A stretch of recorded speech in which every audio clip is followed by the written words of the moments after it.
محمد فیسام صاحب کی طرف سے، وہ پوچھتے ہیں کہ شیخ کیا یہ روایت حسن ہے؟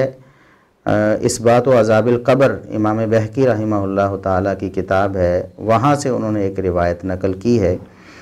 جس کے مطابق سیدنا ابن عمر رضی اللہ عنہما بیان کرتے ہیں کہ وہ ایک دن ایک غزوے سے واپس آ رہے تھے، کچھ قبروں کے پاس سے گزرے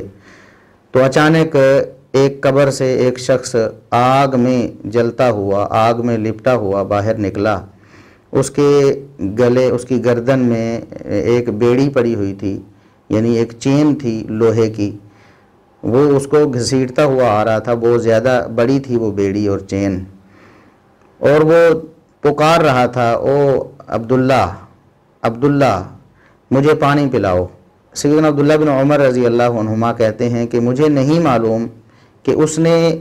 ویسے ہی جیسے اللہ کے بندے، او اللہ کے بندے، عبداللہ عربی میں اللہ کے بندے کو کہتے ہیں، اس نے ویسے ہی رینڈم ایک پکارنے کے لیے کہا اللہ کے بندے مجھے پانی پلاؤ، یا وہ مجھے پہلے سے جانتا تھا میرے نام سے تو اس نے کہا کہ عبداللہ مجھے پانی پلاؤ۔ تو ابھی وہ یہ کہہ رہا تھا تو پیچھے سے اسے ایک اور شخص آیا جو سیاہ رنگ کا تھا، اس کے ہاتھ میں کوڑا تھا، اور وہ کہہ رہا تھا کہ عبداللہ اسے پانی نہ پلاؤ، اسے پانی نہ پلاؤ، یہ کافر ہے۔ پھر اس نے اسے پکڑ لیا اور اس کی زنجیر سے یا اس کی جو بیڑی تھی اس سے گھسیٹ کر اسے وہ قبر میں لے گیا، اور وہ دونوں قبر میں میرے سامنے داخل ہو گئے۔ میں انہیں دیکھ رہا تھا اور میرے دیکھتے دیکھتے قبر میں داخل ہو گئے اور قبر ان پر بند ہو گئی۔ یہ سیدنا عبداللہ بن عمر رضی اللہ عنہما سے مروی روایت ہے جو فیسام بھائی نے پوچھی ہے کہ یہ کیسی ہے، تو ہم نے اس کی سند کی تحقیق کی ہے، اس کی سند واقعی حسن ہے، یعنی یہ واقعہ واقعی رونما ہوا، سیدنا عبداللہ بن عمر رضی اللہ عنہما نے ایسا دیکھا۔ اب اس کے بارے میں آگے ہم کیا تبصرہ کریں گے یا ہم اس کے بارے میں کیا رائے رکھیں گے، یہ واقعہ کس نوعیت کا تھا، تو اس حوالے سے پہلی بات تو یہ امام بہقی رحمہ اللہ تعالیٰ نے اسے اثبات و عذاب القبر اپنی کتاب جس میں عذاب قبر کے اس بات پہ انہوں نے احادیث اور آثار روایت کیے ہیں، اس میں انہوں نے اسے روایت کیا ہے، یعنی امام بہقی رحمہ اللہ کی نظر میں یہ عذاب قبر کا واقعہ ہے، اور وہ قبر میں بندے کو عذاب ہو رہا تھا تو وہ باہر آیا، عبداللہ بن عمر رضی اللہ عنہما نے دیکھ لیا۔ اس حوالے سے ایک دو باتیں یاد رکھنے والی ہیں کہ صحیح بخاری میں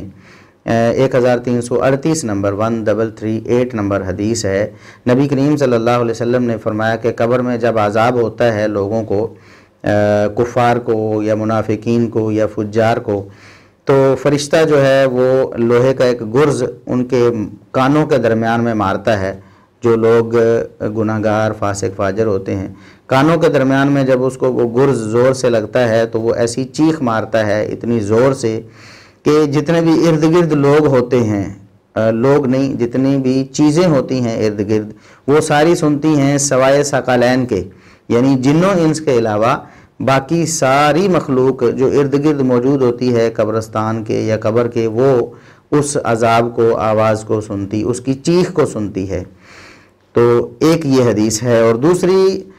صحیح مسلم میں 2868 نمبر حدیث ہے، نبی کریم صلی اللہ علیہ وسلم نے فرمایا فلولا اللہ تدافنوا لدعوت اللہ ان یسمعکم من عذاب القبر الذی اسمع منہ،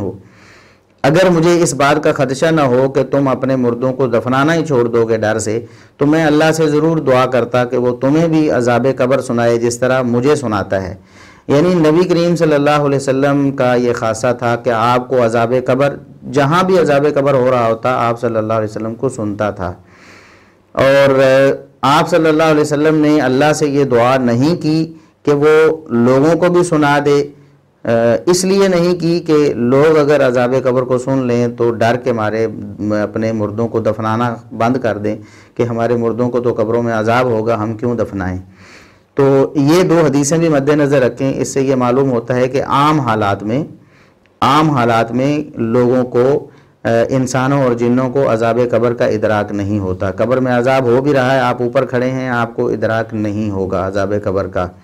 اور اسی طرح آوازیں جو قبر کے عذاب میں مبتلا شخص کی نکلتی ہیں وہ بھی نبی کریم صلی اللہ علیہ وسلم تو سنتے تھے، لیکن عام لوگ، انسان اور جن اسے نہیں سنتے۔ تو سیدنا عبداللہ بن عمر رضی اللہ عنہما کا یہ واقعہ ایک خاص واقعہ ہے جو مستثنا ہے عام دلائل سے، کہ عام لوگ نہیں سنتے، عام لوگ عذاب قبر کو نہیں دیکھ پاتے۔ عبداللہ بن عمر رضی اللہ عنہما کا یہ واقعہ اس سے مستثنا ہے۔ اللہ رب العزت نے اپنے نبی کریم صلی اللہ علیہ وسلم کے صحابی عبداللہ بن عمر رضی اللہ عنہما کو بھی ایک موقع پر ایسا دکھا دیا اور انہوں نے دیکھ لیا عذاب قبر کو، اور ایسا ہو سکتا ہے کہ اللہ رب العزت کسی موقع پر اپنے کسی بندے کو کرامتاً، یہ عبداللہ بن عمر رضی اللہ عنہما کی کرامت بھی ہے کہ عام انسانوں کو ایسا نہیں نظر آتا۔ کرامت اسے ہی کہتے ہیں، جس طرح معجزہ ہوتا ہے کہ عام انسان جس کو سمجھتے ہیں کہ یہ ممکن نہیں، ناممکن چیز ہے، اللہ رب العزت اپنے نبی کے ہاتھوں اسے ممکن بنا دیتا ہے کسی موقع پر، تو یہ نبیوں کا معجزہ ہوتا ہے۔ تو ولیوں کی کرامت یہی ہوتی ہے کہ اللہ رب العزت اس کام کو جس کو عام حالات میں ناممکن سمجھا جاتا ہے، جو عام لوگوں کے ہاتھوں وہ رونما نہیں ہوتی یا عام لوگوں کو نظر نہیں آتی، عام لوگوں کو سنتی نہیں، تو اللہ رب العزت کسی کو دکھا یا سنا دیتا ہے۔ یہ ایک خاص موقع ہوتا ہے، اور نہ معجزہ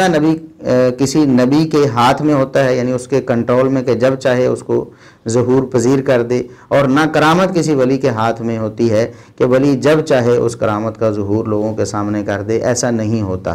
تو یہ ایک کرامت کا واقعہ ہے، اور یہ ایک استثنائی واقعہ ہے۔ عام حالات میں عذاب قبر عام لوگوں کو اور انسانوں اور جنوں کو نہ نظر آتا ہے اور نہ سنتا ہے۔